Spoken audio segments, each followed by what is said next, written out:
Hello again! This is Julia Henze from Brave Brushes Studio.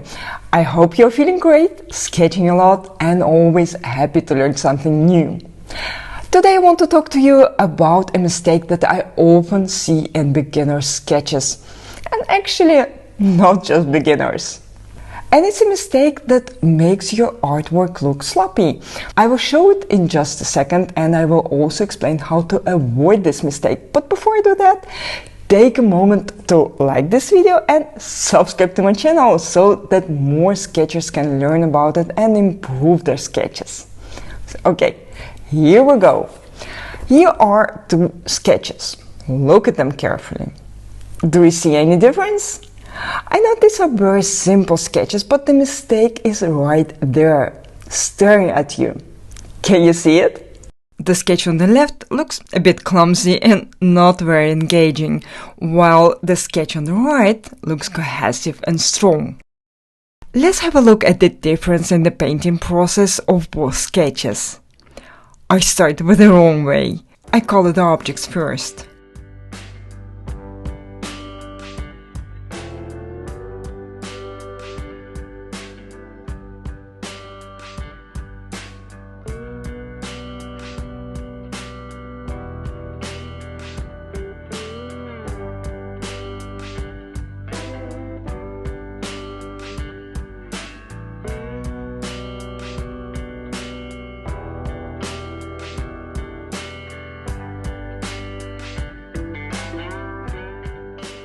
And now add the sky around the objects, leaving wide gaps between the objects and the sky as many beginning artists do.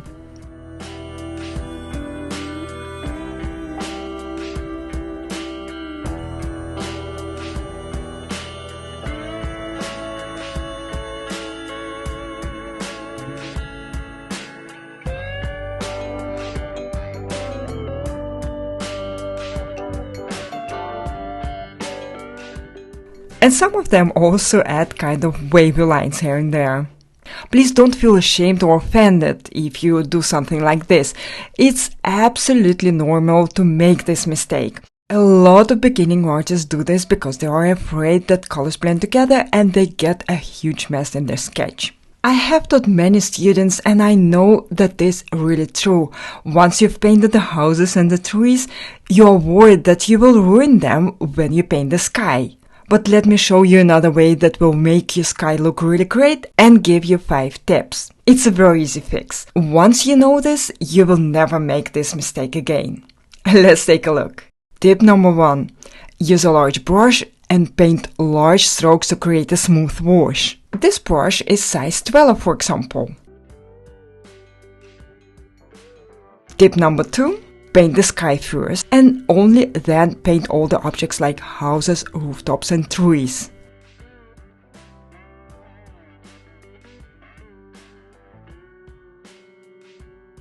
Tip number 3. Forget the clouds before you learn how to paint them properly.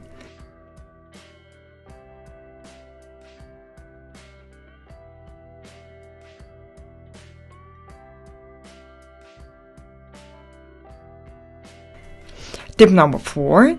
Paint really close to the objects.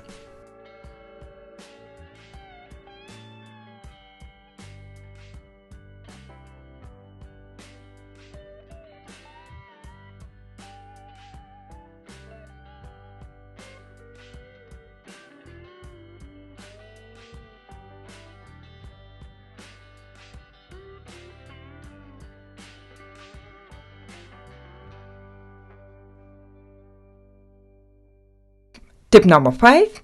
Allow the colors to blend together slightly. This is not a bad thing. The other way around, this is what makes your sketch look attractive. Of course, you have to make sure that colors mix well together so you don't get an ugly, dirty color.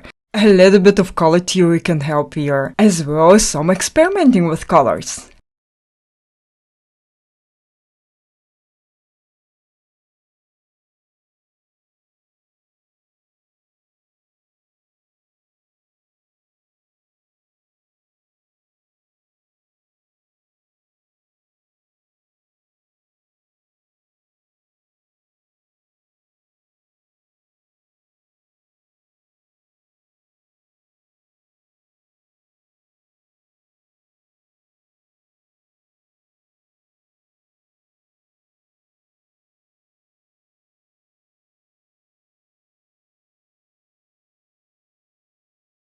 Now let's compare it to the first sketch. The overall scene looks much more cohesive, right? There are no gaps in the sky and no undefined lines. And it's so easy to do. One last thing before I let you go.